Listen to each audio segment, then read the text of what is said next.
400 milliards de dollars. Il faut prendre une seconde pour vraiment visualiser ce chiffre. C'est une richesse tellement colossale qu'elle en devient presque abstraite. Comme l'a dit un journaliste, c'était une richesse au-delà du possible. Mais alors comment? D'où venait une telle fortune?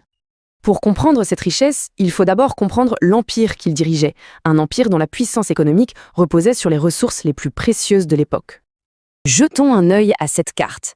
L'empire du Mali était gigantesque. Il s'étendait sur ce qui est aujourd'hui le Sénégal, la Gambie, la Guinée, le Mali et bien au-delà. Et surtout, sa position était ultra stratégique. L'empire contrôlait les routes commerciales transsahariennes, les autoroutes de l'époque qui reliaient l'Afrique de l'Ouest au reste du monde. Et le point crucial, c'est que l'Empire du Mali était assis sur une mine d'or, au sens propre du terme.